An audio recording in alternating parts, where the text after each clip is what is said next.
Le voisin oriental du royaume du Maroc s'essouffle à vouloir s'accaparer indûment les territoires sahariens marocains. Il n'y a aucun doute, les autorités algériennes poursuivent leur manigance afin d'attenter contre l'intégrité territoriale marocaine en usant en vain de son pantin qu'est le Polisario.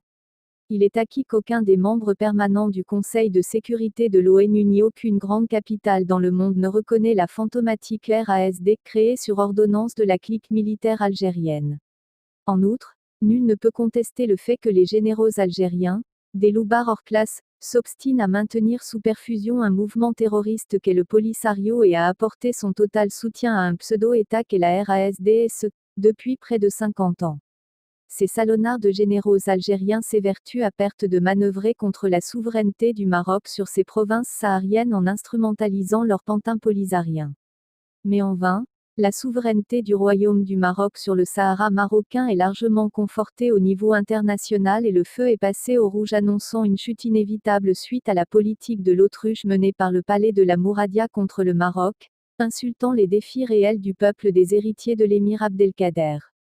Le Polisario est un groupe de personnes privées qui n'est pas un sujet du droit international, rappelant que le Polisario n'a jamais été reconnu en tant que mouvement de libération par les Nations Unies.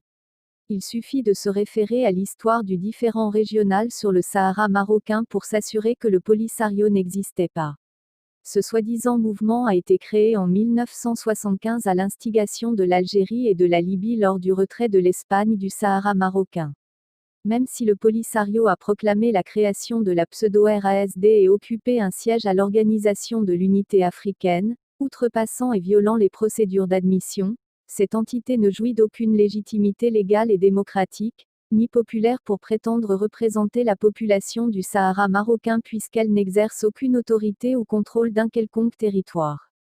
C'est à ce titre que la Cour de justice de l'Union européenne a rejeté le recours introduit par le Polisario contre le renouvellement de l'accord de pêche Maroc-UE en raison d'un défaut de qualité pour agir, signifiant clairement que le Polisario ne saurait se targuer d'une quelconque personnalité juridique.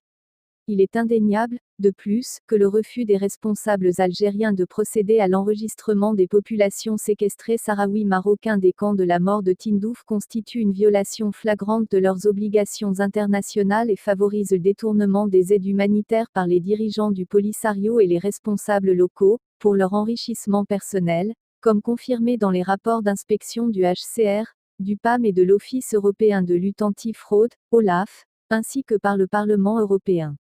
L'absence de cet enregistrement contribue, également, à la perpétuation des violations graves et systématiques des droits de l'homme et du droit humanitaire international des populations de ces camps, impliquant directement la responsabilité de l'Algérie, comme récemment confirmé par le Comité des droits de l'homme et le groupe de travail sur la détention arbitraire du Conseil des droits de l'homme. Aussi, l'initiative d'autonomie marocaine est fondée sur deux piliers qui sont l'établissement d'institutions locales et représentatives permettant la jouissance par la population du Sahara marocain de leurs droits politiques, sociaux et culturels et la préservation de la souveraineté historique dans cette région, conformément au droit international et au droit à l'autodétermination. On ajoutera que l'autonomie demeure une solution équilibrée entre la souveraineté nationale et la démocratie locale. Mais visiblement, le temps compte peu pour les généraux algériens, tant ils considèrent que la question du Sahara marocain est une épine dans le pied du voisin de l'Ouest et leur permet de couvrir les abus et la répression contre le peuple algérien. Aujourd'hui, ces despotes savent que la donne a changé et que le peuple algérien s'accroche à maintenir vivace la flamme du Irak, jusqu'à la chute de la junte qui gouverne l'Algérie et ce, malgré la répression dans le sang de la société civile. Par ces agissements puérils, il n'y a plus de doute que depuis sa fausse indépendance en 1962, la stratégie de la doctrine du régime algérien, dans la gestion du pays, est de maintenir l'existence de l'establishment militaire.